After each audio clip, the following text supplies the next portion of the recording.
खबरों की ओर खबरधार से हैं, जहां कुक्षी पुलिस थाने शोरूम संचालक के खिलाफ शिकायती आवेदन देकर पीड़ित पहुंचा। बता दें कि 6 सालों से आरसी कार्ड के लिए शोरूम के चक्कर लगा रहा है, जिसमें मजदूरी करने वाले पंकज पिता छोटू सिंह ने साल 2017 में अन्नपूर्णा हीरो बाइक शोरूम से पेशन प्रो बाइक 60,700 रुपए की शोरूम कीमत में खरीदी थी, जिसकी संपूर्ण राशि पंकज के द्वारा नकदी जमा करवाई गई। साथ ही बाइक इंश्योरेंस पॉलिसी भी HDFC इंश्योरेंस कंपनी से ली।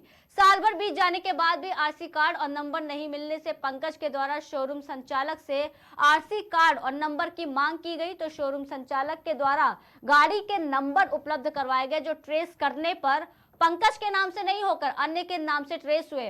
कई बार आरटीओ कार्रवाई और पुलिस चेकिंग में चालानी कार्रवाई का सामना हो चुका है। आपको बता दें कि युवक कई दफा पुलिस चेकिंग में पकड़े जाने और नंबर ट्रेस नहीं होने से चोरी वाहन की पुलिस शंका का शिकार हो चुका है। वहीं युवक पुलिस प्रशासन से न्याय की गुहार लगा रहा है। सर, आज किसी व्यक्ति के द्वारा शोरूम और गाड़ी खरीदी को लेकर कुछ आवेदन दिया गया है, सर क्या? ये पंकज चौहान कोठड़ा निसरपुर के रहने वाले हैं। इनका कहना है कि जो अन्नपूर्णा मोटर्स है, यहाँ से इन्होंने पैशन प्रो एक गाड़ी खरीदी। आज लगभग 6 साल हो गए। 6 साल के बाद भी इनको कोई आरसी कार्ड अभी तक इशू नहीं हुआ और पहले कोई नंबर जो बताया गया था वो नंबर भी गलत है। तो इस संबंध में एक आवेदन हम थाने पे प्राप्त हुआ। इसकी पूरी विधिवत जाँच की जाएगी और उसके बाद फिर आगे कार्रवाई की जाएगी। सर, आज किसी व्यक्ति के द्वारा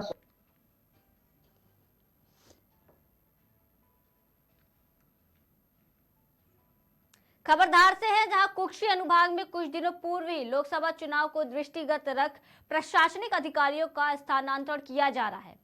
बता दें कि पूर्व एसडीएम रमेश चंद्र खतेड़िया का स्थानांतरण कुक्षी से खंडवा जिले में किया गया था। वहीं कुक्षी अनुभाग में डिप्यूटी कलेक्टर प्रमोद सिंह गुर्जर को एसडीएम कुक्षी का पदभार दिया गया है।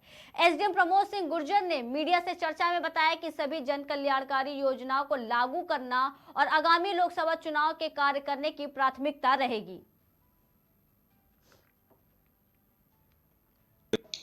माननीय कलेक्टर महोदय के निर्देश अनुसार आज मैंने कुक्षी में पदभार ग्रहण कर लिया है।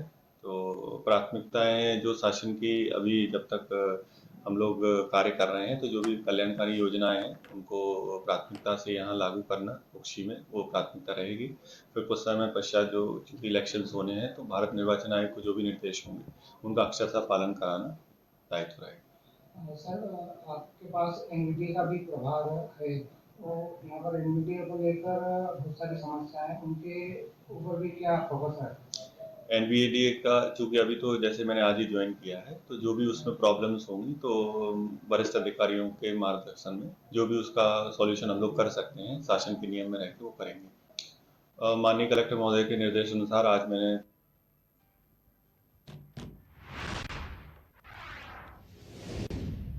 खबर मथुरा से है, जहां जतीपुरा स्थित गिरिराज इंद्र मानभंग मुखारविद मंदिर के समीप कच्ची परिक्रमा मार्ग में भक्तों ने सेवा भाव से परिश्रम किया।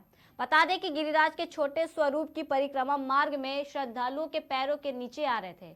गिरिराज इंद्र मानभंग मुखारविंद पर पर्यावरण प्रेमी दाऊ दयाल शर्मा के नेतृत्व में गिरिराज छोटे स्वरूप को कच्चे रास्ते से ऊपर कराया गया, जिससे श्रद्धालुओं के पैर के नीचे नहीं आए। गिरिराज में पॉलीथीन कचरा भरा पड़ा है, जिससे कि श्रद्धालुओं की आस्था को ठेस पहुंचती है। सफाई अभियान चलाकर परिक्रमा मार्ग में सफाई की गई।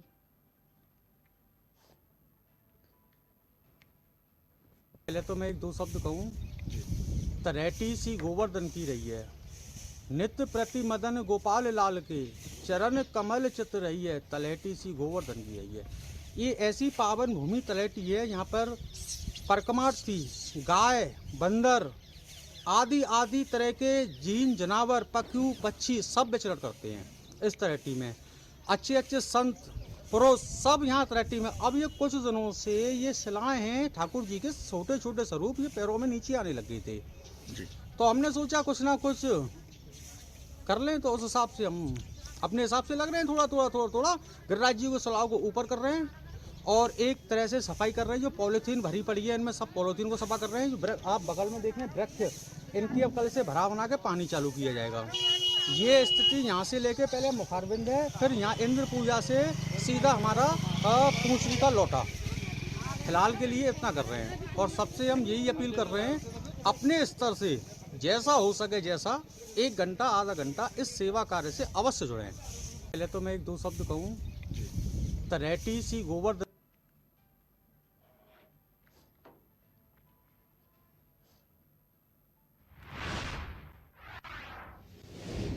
बढ़ते अगली खबर की ओर। खबर संत कबीर नगर से है, जहां सुभाषपा के प्रदेश महासचिव के हत्या के मामले को संज्ञान में लेते हुए ओपी राजभर संत कबीर नगर पहुंचे हैं। बता दें कि डीगा गांव में पीड़ित परिवार से मुलाकात की है, जिसमें हर संभव मदद का आश्वासन दिया गया है। कहा है कि अब कोई परिवार को परेशान नहीं कर सकता। हमने स्थानीय अधिकारियों को बता दिया है, जो भी दोषी होगा उन पर कार्रवाई की जाएगी। या किसने नामजद कौन हुआ, इस पे ध्यान आपका है। और नीचे कर लीजिए। समाजवादी पार्टी की सरकार में जो सपा की सरकार थी उसे गुंडों की सरकार कहते थे। उसी की सरकार में पैदा हुए ये अपराधी अपराध कर रहे हैं। आक्रोश में उन्हीं का नाम क्यों आ रहा है? कहीं भी घटनाएं हो रही हैं, अब देवरिया को उठा के देखिए, उसी का नाम आया। यहाँ भी घटना में दोनों बार के FIR उठा के पढ़िए, क्यों आ रहा है?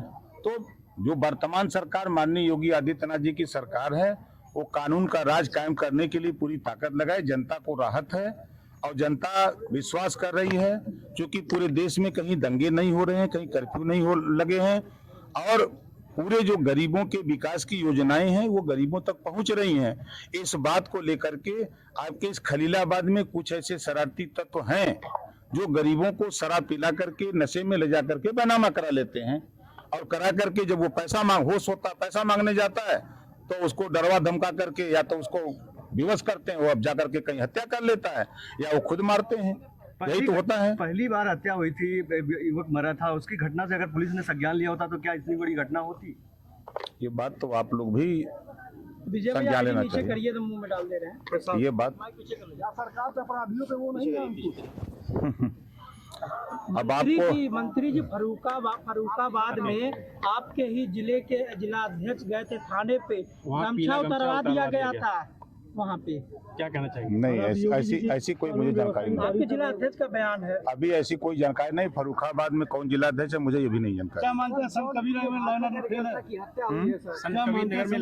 नहीं, लाइन ऑर्डर अगर फेल होता तो अपराधी चारों, अभी FIR हुआ, चारों अपराधी जेल में गए। एक की पुलिस तफ्तीश कर रही है, जल्द ही वो भी जेल में जाएगा।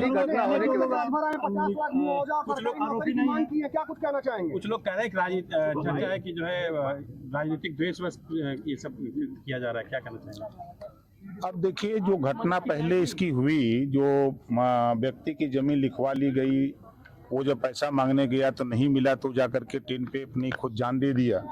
उस केस को पैरवी करने के लिए नंदिनी जी पैरवी कर रही थी, तो उसको बार बार धमकी भी मिल रही थी कि आप उस केस में पैरवी न करो।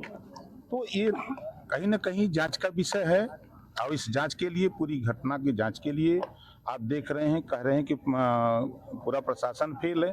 यहीं आपके SP लगे हुए हैं, CO लगे हुए हैं, DM लगे हुए हैं, IG लगे हुए हैं, प्रमुख सचिव गृह लगे हुए हैं, हम पूरी सरकार लगी हुई है। कहाँ हम लोग फेल हैं? कोई निजी मामला तो नहीं इसमें स्वार्थ अपना साध रहा है? मंत्री जी, कैसे आप कह सकते हैं कि वो समाजवादी पार्टी के गुंडे हैं? क्या नाम है? एक जाति के लोग अपराधी में 2 बार FIR क्यों? आप देवरिया में आप बताओ FIR क्यों? नाम से क्या कोई अपराधी हो जाता है? बिल्कुल हो जाता है। देवरिया भाजपा में ही भजन लाल शर्मा, हम आपसे पूछ रहे हैं, देवरिया घटना का हमको जिक्र बता दो। वहाँ ब्राह्मणों की हत्या हुई, किसने किया? आप बताओ। अगर जबान में छेद है तो बोलो, कौन किया? यही हत्या हुई तो किसने किया? किसने करवाया? सुनो भाई, आप किसने करवाया? कोई निजी मामला? हम आपसे पूछ रहे किसने करवाया, बताओ आप। कोई निजी मामला तो नहीं अपना स्वार्थ साध रहा है? नहीं, देखिए, मैं फिर कह रहा हूँ, समाजवादी पार्टी की सरकार में सहमिला गुंडे पैदा हुए, अपराध करने लगे, जिससे पूरे प्रदेश में हाहाकार मचा हुआ था। आपका कहने का मतलब यादव लोग गुंडे हैं? मैं ये नहीं कह रहा हूँ, आप कह रहे हो। क्या लगता है आप कहीं जाति से द्वंद्व क्यों हो रहा है? मंत्री जी, आपकी भाषा तो यादों पे ही नहीं, आप ये आप बोल रहे हो ना, ये तो आप बता रहे हो। FIR आक्रोश में आमने सामने क्यों हो रहा है? चलिए, या किसने नामजद कौन हुआ?